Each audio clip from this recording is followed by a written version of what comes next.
Yung pang gasolina na 25 reals, sobra pa ang binalik ni Lord, di ba?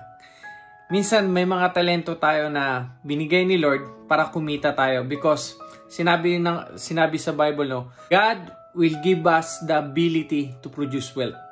Amen. Si Lord pa rin, kay Lord pa rin ang galing ang kakayahan natin para kumita. Minsan isipin po natin yung mga talento natin para tayo ay kumita ng pera. Nandyan lang po kung magaling kayo kumanta, magaling kayo magluto, kung ano man yung mga ability natin, gamitin natin, ibalik natin kay Lord. Amen? Ngayon, no, ngayon din nag-short kami. Kaya sabi ko, Lord, alam ko, ipoprovide mo yung mga pangangailangan namin. Ngayon, no, praise God, mga kapatid, yung hinihintay namin na ang tagal-tagal na retro ng housing allowance ng asawa ko, dumating po this month. Pati yung mga overtime namin. Diba mga kapatid, basta maniwala tayo sa ating mga prayer.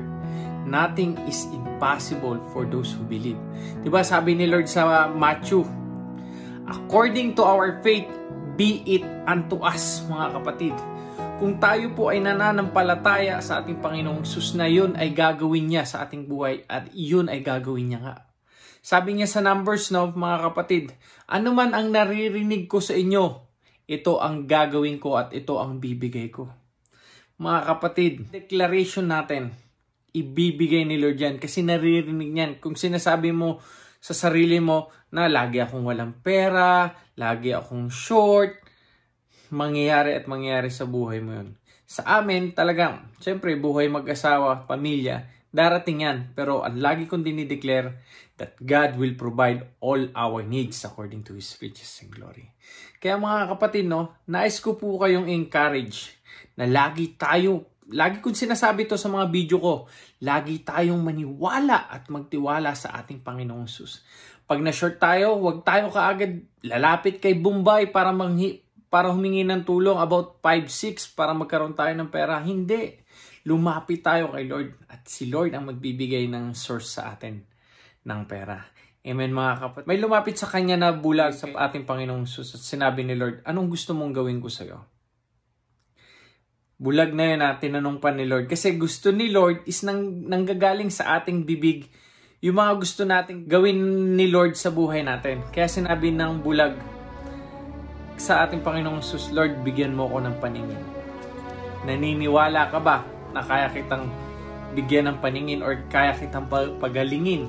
Sabi ni Lord doon sa tao, according to your faith, be it unto us. Then, sa oras na yon, gumaling po yung tao na yon. Diba? Ganun rin po tayo. Basta may pananampalataya tayo kay Lord, bibigay niyan. I-relate ko rin po dito sa Facebook followers ko, sa YouTube channel ko. Sabi ko, Lord, 10,000 followers sa Facebook, Lord, nothing is impossible to you. Kung yung mga unbelievers nga, walang faith eh. Hindi kayo close, nandun sila.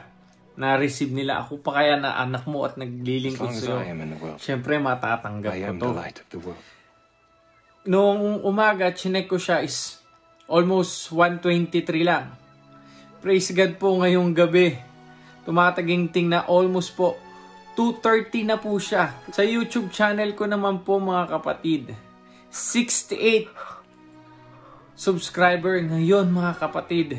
Binigyan na po tayo ni Lord ng almost 230 subscriber. Diba?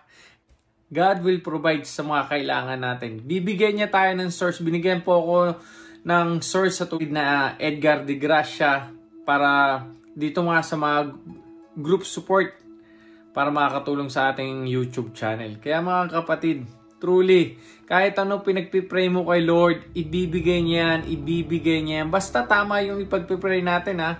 Hindi yung mali. Lord, bigyan mo ko ng boyfriend, Lord. Sasabihin sa'yo ni Lord, magsitigil ka nga. Rolando, bakit nanghingi ka ng boyfriend? Diba? Minsan, yung bibigay ni Lord is tama lang. Yung tama sa prayer natin, yung nanghingi ka ng boyfriend, lalaki ka.